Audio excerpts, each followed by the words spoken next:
You're gonna be in front of me. No, I like that. It's one of those days. You said, well.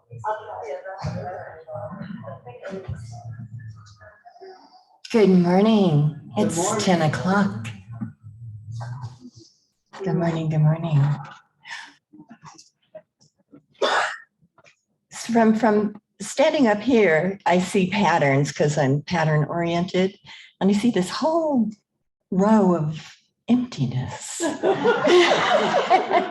And one day I'd like to be standing up here and not have any chair available. So I think that would be a lovely goal. It's coming, yes. And I think that it'll be here sooner than later. How's that?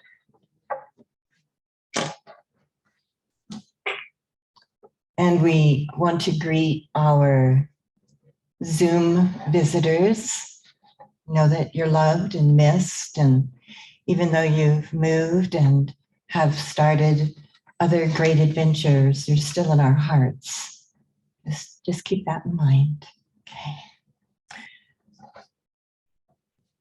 Welcome to the Positive Living Center. If there are any guests, or anyone that hasn't been here before, we would love to meet you.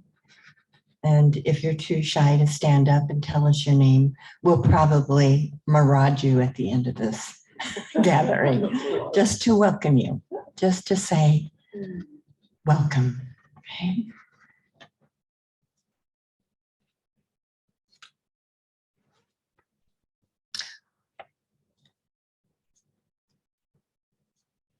I'll do your request closer to the end of the gathering today, Sandy. Okay.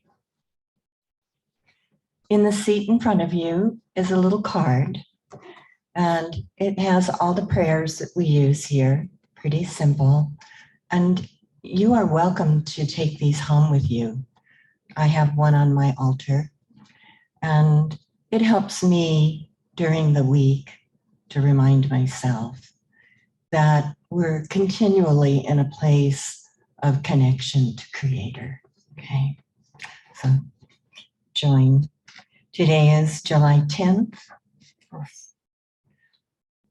2022, and we're creating a healthy lifestyle. And our themes for July are flexibility, adaptability, and forgiveness. It's a big one. We're changing our format just a tiny bit, where we're having our musicians play their music first, and then we will have a quiet time for meditation. And this was requested, and we really want to honor and listen to everyone that comes here. So we're going to invite Missy to sing for us. You're doing a song for us, Missy? Yes, kind of a partial song to lead people into the meditative space.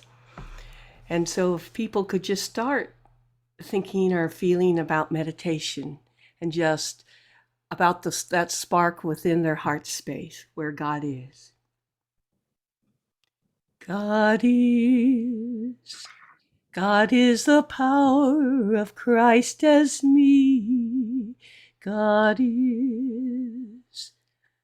I know, I know. God is the power of Christ as me. God is. I know, I know. Divine love is all there is as me. I know. I know God is. I know. I am word through my body. I am word. I am word through my vibration. I am word.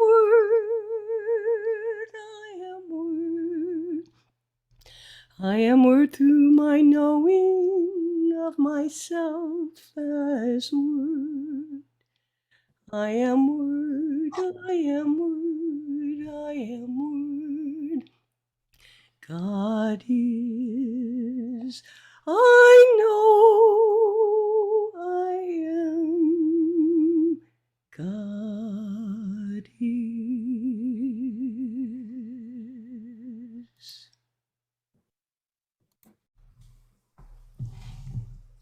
And now we go to that quiet space within.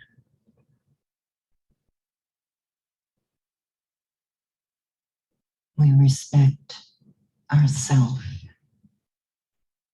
We welcome our loving energy for ourselves.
We gently return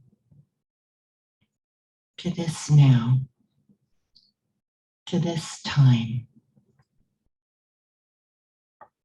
refreshed, clear, balanced, remembering our relationship with all that is.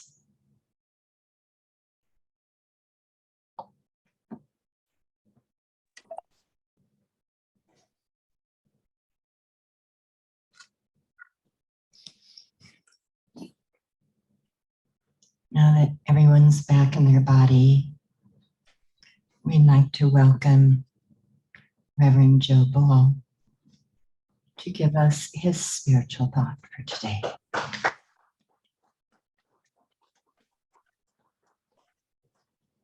Well, thank you.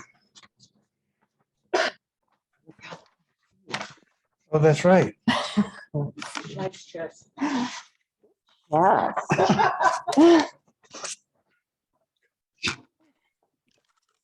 Last Sunday, I was given a piece of paper with a prayer on it. It was given to me by our guest musician, and I didn't read it until later this past week. And I ended up reading it 3 times, and I loved it. And I thought I'd share it with you real quick before I do my spiritual thought with you. On Sunday morning at a small southern church, the new pastor called on one of his oldest deacons to lead in the opening prayer. The deacon stood up, bowed his head, and said, "Lord, I hate buttermilk." And the pastor opened one eye and wondered where this was going. The deacon continued, "Lord, I hate lard." Now the pastor was totally perplexed. The deacon continued, "Lord, I ain't too crazy about plain flour, but after you mix them all together and bake them in the hot oven, I just love biscuits." Lord, help us to realize when life gets hard, when things come up that we don't like, whether we don't understand what you are doing, that we need to wait and see what you're making. After you get through mixing and baking, it'll probably be something even better than biscuits. Amen. Isn't that great? Give it some time. I wanted to talk to you this morning about adaptability. That's under our mental health category for this month. And it means, to me, it means being able to have new situations, being able to handle new situations in life. Meaning, any way you can, any way it feels right to you. It's one meaning for you to think about. Sometimes it's easy and sometimes it's not, right? It's just not easy. What makes adapting easier than other times? Well, it depends on us. No one else can do that for us. If we step towards something new with our best attitude, it's easier. It just gets easier. It really does, no matter the situation. I'm not a big fan of change. I like the same foods all the time. I like doing the same things all the time. I like going out to my favorite restaurants. I'm pretty routine, or maybe boring to others. I don't know, but that's who I am. My wife knows I don't care for change, and she kind of drags me through those changes. Sometimes it's a small change that we are asked to adapt to. Other times it's maybe something very big. Very big, like losing a loved one. That's a big change, isn't it? It's a very big change for all of us. Probably the biggest one. Having to move away across states or across the nation, another big deal. Or getting a new job, a new career that leads you to maybe some other location that you have to go to for your job. These are all big deals. If we adapt to big or little changes easier if we accept the change. If we accept it, we're excited about it, we don't mind taking it on, it comes easier for us, I think. But it's all about our attitude towards something. It's also all about getting still, getting quiet, and taking the time to pray up, meditate, get your mind to clear past what you consider a hurdle in front of you. Always brings me back to my neutral place where I want to be so I can think clearly and come up with good, sound decisions. I like to meditate and I love to pray to God about everything, good and bad. If we fight it, resist it, or refuse to accept it, it just seems to get worse and worse, doesn't it? It's like a push-shove all the way. We adapt to anything and everything through our positive accepting ways that we have. We can adapt to anything with God's Spirit. With God's Spirit right there in the mix with us, it all seems to go easier, doesn't it? Always. God is not just here for the good times, folks. God's here for all things, all times. It seems like we're either going with God or we're not. That's how it is for me. I can tell when I'm not going with God each and every time. But if I stick to that I know works for me, it gets easier. It's our choice. And so it is.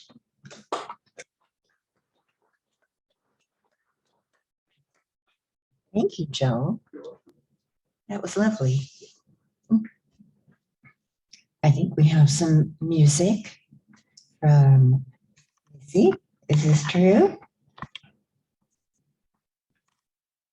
Yes, music. Excellent.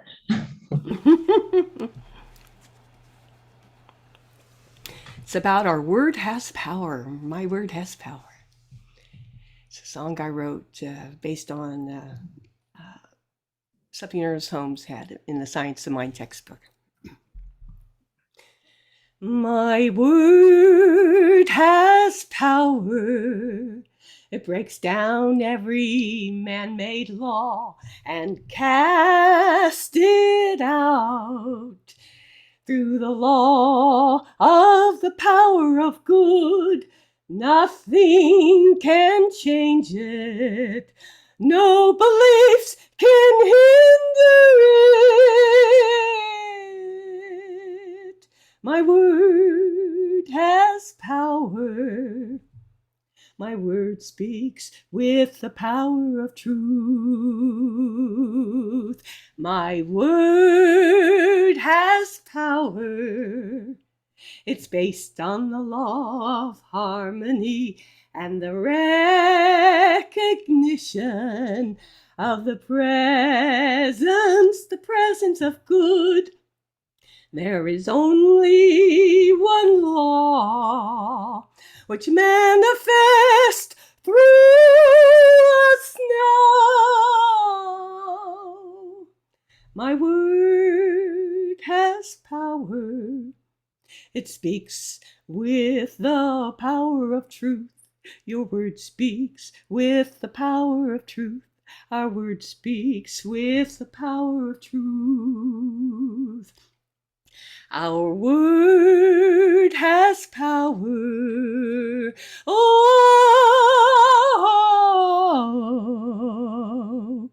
truth.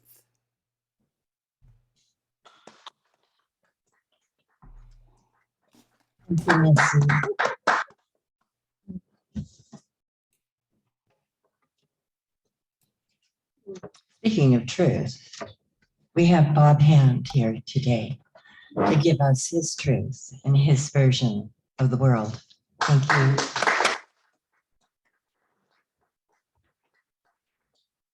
You're going to make it where they can I see can, me? yeah, you're going to have a lobotomy here. Huh?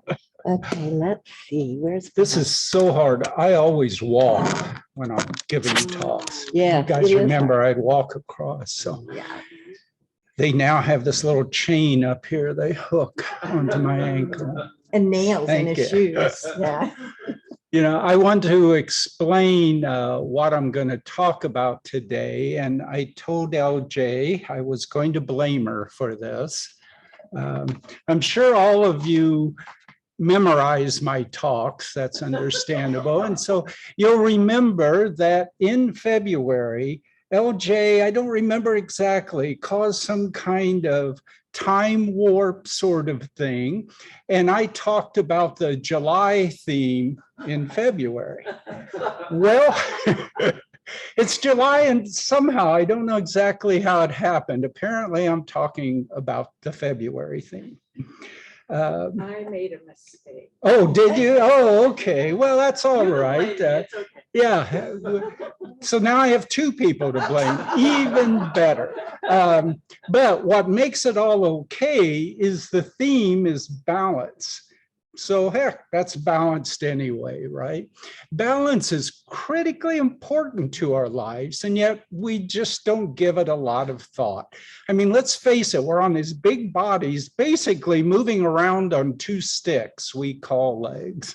And yet we walk around, we go up and down stairs, we run, we dance, we spin, we carry piles of dishes, and we just don't think about balance. But, we don't start our lives like that. When we're children learning to walk, my gosh, balance is a big thing for us. We get up and stumble around, we fall down, we hold on to things in order to walk. And then we learn about balance. And balance then comes in and becomes a big part of our lives. And this come up recently for me. They talk about people entering their second childhood, and I thought it meant we act silly. But I've realized what it really means is balance becomes important. When I stand up, some of you know this, if I stand up, I have to stop and take stock. Are my knees working okay? Is my ankles? Because if I just stand up and start walking, I'm going to go staggering around like a child. So as we get older, balance again comes into our minds. But balance is important, not important, critical for all life on Earth, because all life depends on the sun. And the sun is a very delicate balance of energy forces. The sun has two energies. It has gravity, and gravity pulls everything in the sun together. But it also has fusion. I'm sure all of you know the sun isn't actually burning. Nobody took a match and lit it on fire. The sun is nuclear fusion. It's when two atoms bind together, fuse together, like two atoms of hydrogen become an atom of helium. And when that happens, it lets off energy, it lets off light and heat and other forms of energy. And that energy tries to push the sun out. And so because those two energies are perfectly balanced, we can exist. If fusion was stronger, the sun would expand out and we would be fried. If gravity was just a minute bit stronger, the sun would sink in and either become a cold red dwarf and we would freeze to death, or the gravity would become so large that extreme fusion would occur and it would explode and blow us away. All life is here because of that exact balance between the forces of fusion and gravity. But the forces, the balance of forces is even more critical to us. We're made of molecules. Our clothes are made of, the seed is made of molecules, the walls, the air we breathe is made of molecules. Molecules, of course, are made of atoms. Atoms are made of protons and electrons, with a few neutrons thrown in there just for fun on occasion. Electrons orbit the proton in the middle, right? And that's what allows us to exist, because it's those orbiting electrons that hook atoms together to make molecules. If those electrons weren't there, there would be no molecules. And yet, there are two forces involved with that. Electrons have momentum, their energy. They're moving at almost the speed of light. What does that momentum want to do? It wants to let them fly off into space. And if electrons all flew off, then there would be no atoms. There would just be loose protons and loose electrons, and we wouldn't be here. Nothing would be here. But what's keeping that from happening? Well, electrons are negatively charged and protons are positive charged. They pull each other together. But if that magnetic charge was just a tiny bit stronger, the electrons would fly into the protons, and that's all an atom would be that little part, so it couldn't hook on to other atoms, and we wouldn't be here. Our existence, the existence of all life, of all things, are based on delicate balances of energy. And there's more examples I could give. But even that isn't the important balance in our life, really. The most important to me is that balance between the spiritual and the physical. We live apparently in two realms at the same time, in the physical realm and the spiritual realm. Everything we do, every action we take, every thought, every feeling exists in both of those realms. Now, that's not how all religions think about it. Most of the major religions think of two separate realms. They think something a thought starts in the physical realm, in our mind, and it's projected into the spiritual realm, either through a treatment, through a prayer, somehow, and then it affects the spiritual realm. And things start in the spiritual realm, right? A God, an angel, a spiritual guide gets some idea and projects it into the physical world to us. But I don't think that that reflects the perfect balance that has to exist. I think it has to happen with both worlds together. And in fact, in spiritual mind treatments, we say treatments occur instantaneously, when they occur at all, of course. How can that be if there's these two different worlds? And as I said, mostly the major religions see them as two worlds. They see the spiritual world with gods that create the physical world, and they create everything in it. They create mountains and rivers and trees and animals and people. People are usually created to either serve or entertain the gods. You know, in the Judeo-Christian religion, the two humans are put in the Garden of Eden because it's just so delightful. But in earlier versions in Samaria and Babylonia of that kind of story, they were put there to tend the garden for the gods. We started as gardeners. And that's generally how it is. The spiritual beings live in that spiritual world, and they can pop into the physical world when they want and affect us.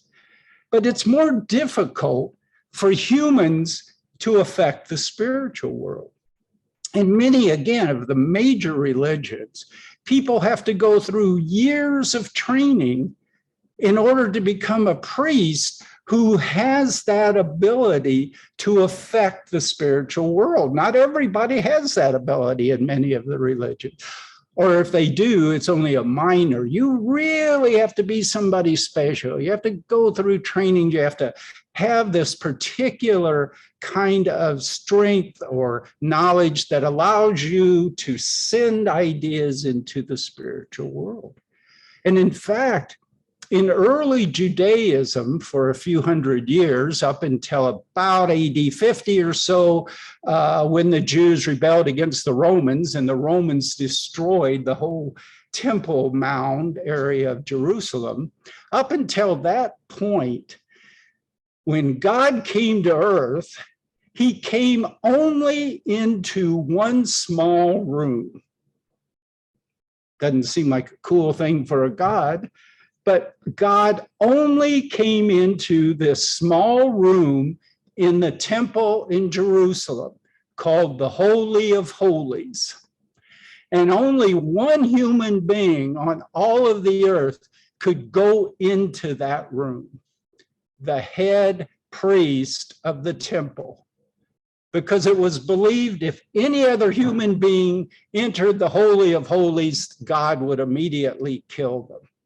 That's how separate the spiritual was from the physical. And among the ancient Romans and Greeks, when people died and their spirits went into the land of the dead, it's guarded by this huge three-headed dog, Cerberus, who's guarding it to separate the spiritual from the physical. Unless you've really studied Greek mythology, you probably didn't even know that Hades had a huge dog food bill. Just thought I'd slip that in. And the Celts thought that there was a very strong veil that separated the spiritual from the physical. These two worlds side by side, separated by this veil. And in fact, that veil was strong and only became weakened 1 day per year. That veil sort of disappeared only on New Year's Eve to the Celts. Of course, their New Year day was November 1st.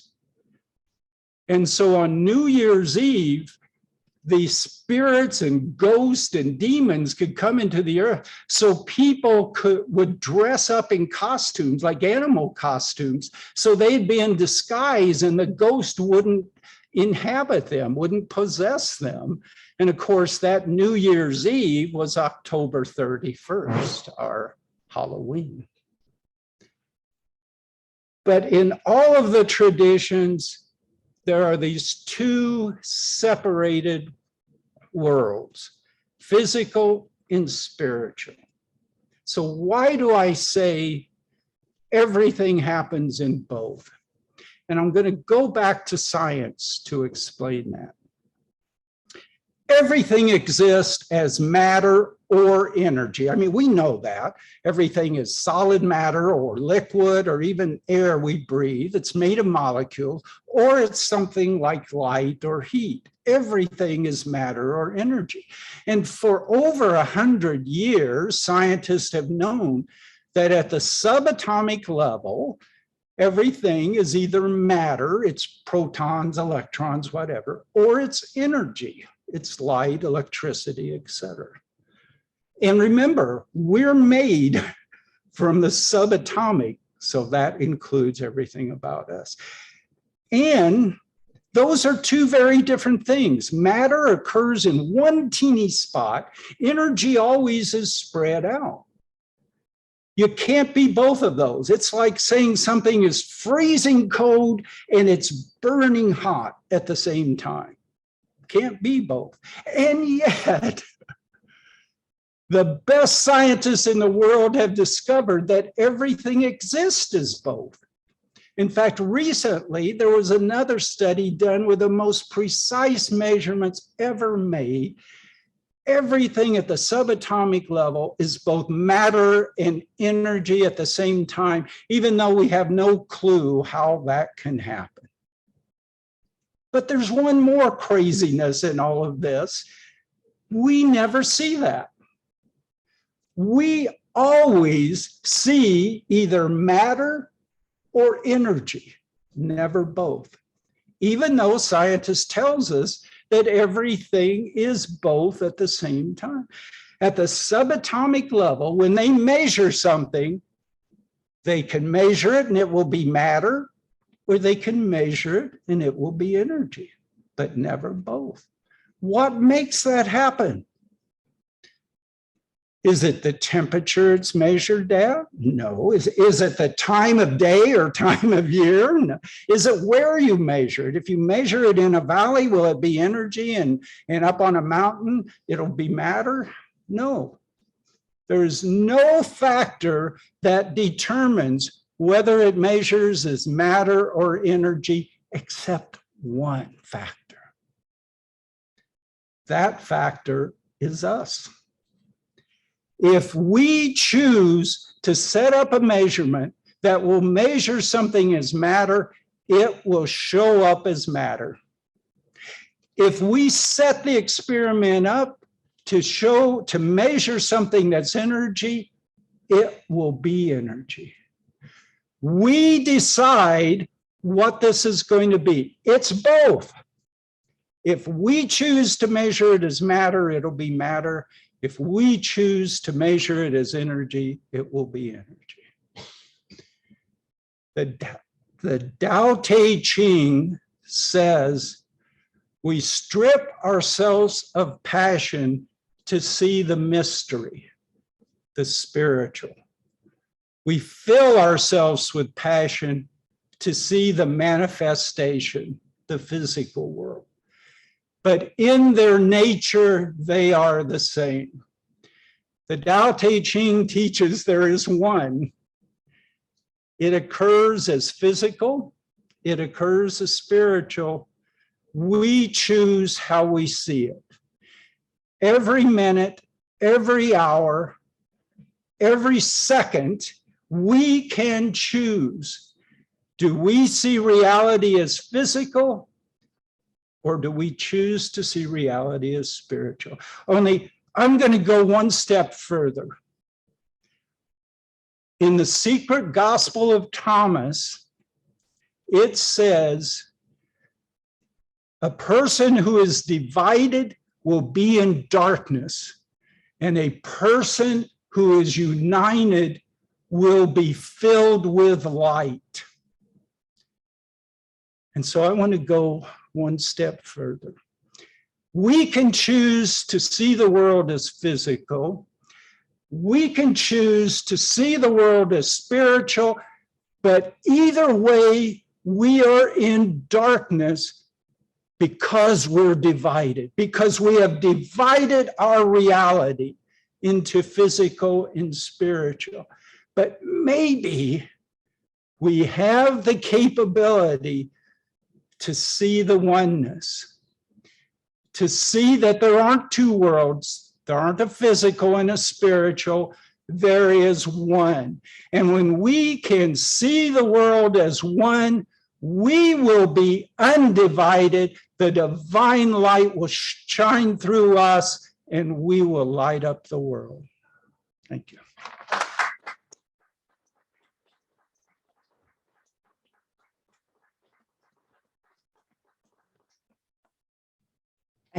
I think we should say thank you again to Bob Hand. That was absolutely wonderful. Close to that truth that helps us awaken. Lovely.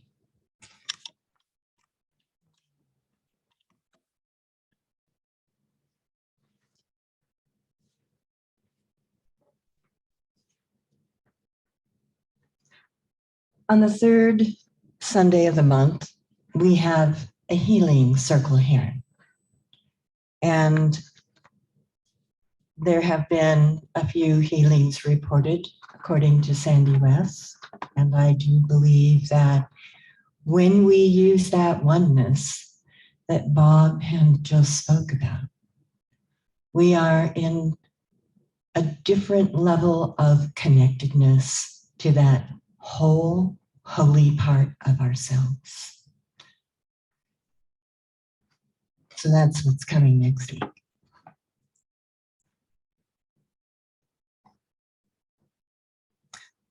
I'd like to ask two people to come up and help with the offertory.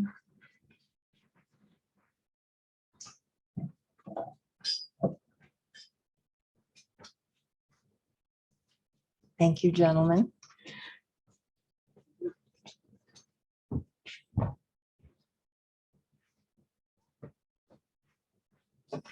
And if you'll say with me, divine love flowing through me blesses and increases all that I give and all that I receive. And we'd like to thank you for your generosity. The Positive Living Center supports itself from your donations and your care.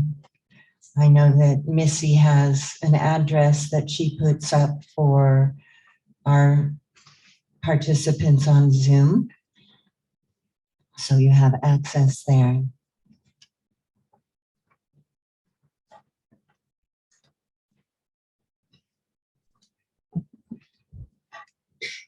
Thank you, honey.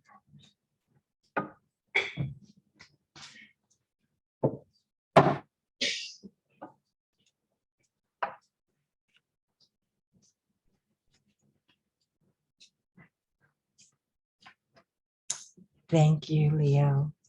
Thank you. Thank you, everyone, for your kindness. I'd like to ask if there are any announcements that anyone would like to share with us today.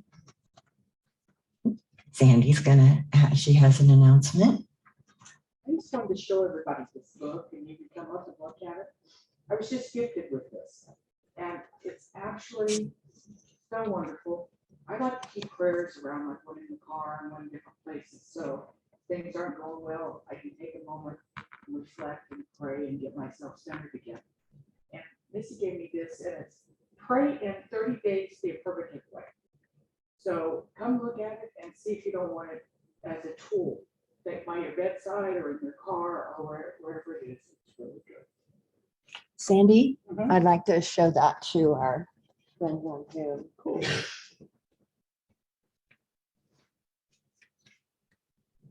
You see that? Doop, doop, doop, doop. I love it when we get these connections. Things follow into our hearts and our hands, and we're really grateful for that. It means we're open and available.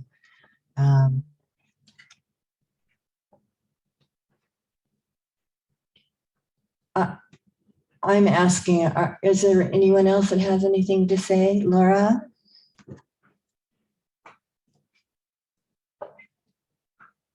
Just a reminder that our spiritual discussion group is this Tuesday at 5:30 on Zoom. Normally, we have it on the first Tuesday of the month, but because of the holiday, we moved it up a week. And so our illustrious Bob Hand runs that group, and it's an awesome group. So please come. Okay, did you guys hear that on Zoom? That this Tuesday at 5:30? Is the discussion group that Bob Hand leads. And, he's just as charming and interesting during these as well, except you get to talk to him. Anybody else? I know Barney has something to say. Yes, I had the occasion to collect a bunch of beautiful little plums from a friend's tree. So I left them back here because I had like 30 pounds of them. So if you'd like to take some, please just grab a handful. They're really sweet and nice, beautiful Okay. nature. Then also, I had the occasion to speak to Joyce and baby Faffel, otherwise known as Joyce Sterling, and she just wanted to send her love to all of our Oh, spiritual community here. nice. Nice. Thank you, Barney. Yes. Last night during our drum circle, we had a discussion about the fire that's going on in our mountains. And I was asked to continue that discussion for just a little bit, for us to hold energy for the fire warriors, the men and women that are up there working to contain this fire. And when we understand that this fire is alive and it consumes everything in its path, we must understand that there is a sense of reciprocity, a transformation that goes on.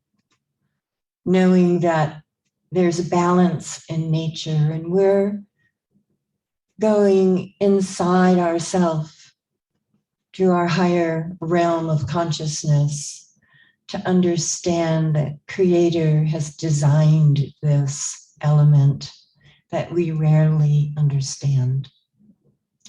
And in our hearts, we ask, Great Spirit, all that is, God, Goddess, to look over and care for the people, the beings that are living through this transformation, knowing that there is so much involved in understanding the depth of fire and its cleansing process. We hold our men and women and everyone that's involved, the airplanes that fly over, the ground crews, the tractors, everyone that has to be fanned. This is a huge connection. So when you get quiet again at home, think of all the elements involved and know that this is a process that's normal, natural, and transformative. Bless all the people that are involved in this process.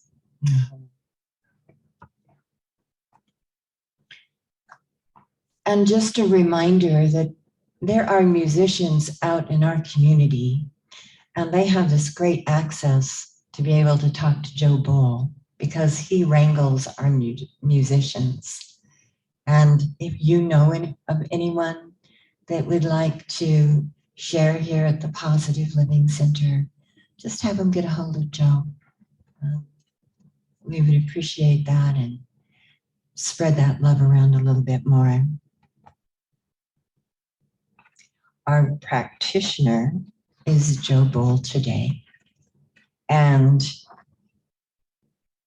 he takes care of all the organization and collaboration for all the other practitioners. So if you have something that you don't want to write about in the frog backs, get a hold of Joe. I have a list that I actually enlarged, and I'm going to pin it on the bulletin board in the kitchen where there's phone numbers that you can access so that we aren't so unavailable. And there's been a lot of requests, a lot of things going on in the world. And I think collaboratively, when we pray, we change energy.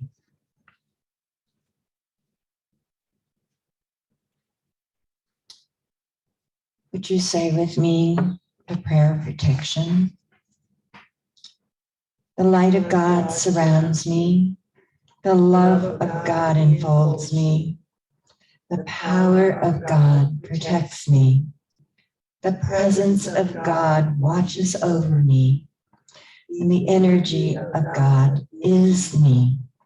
Wherever I am, God is, and all is well. Now I'm going to ask if Missy has another song for us. Are you ready, Missy? Yes. Okay. Sometimes I forget to turn on my microphone there. And I'm saying yes, and no one can hear me. It's called One with the Power.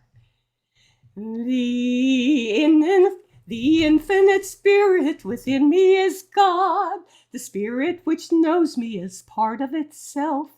I align with the presence, the power, the good. This is who I am. We know that our world is the law of our being.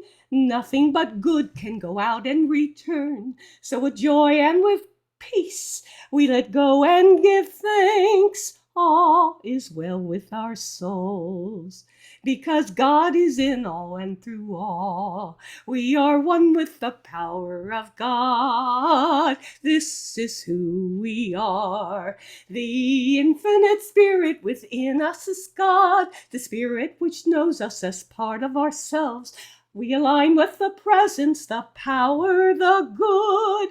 This is who we are. All is well with our souls.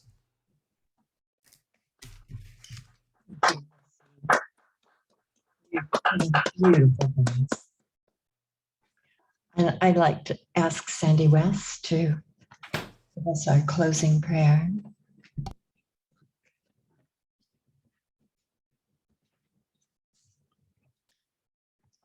You know, talking about spirituality and balancing what's going on in your life made me think of with the fire of a video I saw on YouTube a year ago.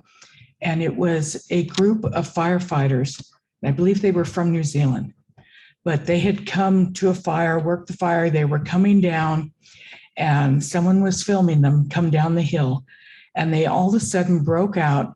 And you know, the dance that they do down there, I forget what you call it, haka or something like that. But they did that. They were, you know, black and dusty and dirty and tired. And they shared that spiritual part of themselves. And I just thought that was such a wonderful example of how we bring things together and how our little things can make a difference in the world. So if you'll just close your eyes, please, and just bask in this morning. It's been a beautiful morning full of love and caring and sharing. We've had hugs and we've had greetings and we've had words of wisdom. It's a beautiful Sunday in spite of what's going on outside. Know that all is well in the world and that the world is a better place because we are in it and that we are gathered in community. When you go out today, share the love, share yourself. The world needs us. And I give such glorious thanks for that which we are. And so it is.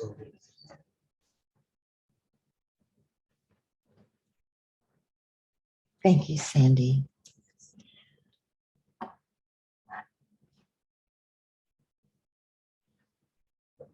I love our time together. I think it's precious as we look forward to our Sundays. If you can, grab Bob Hand and give him a thank you and love each other. Know that we are here and we are gifted, and we forget that sometimes.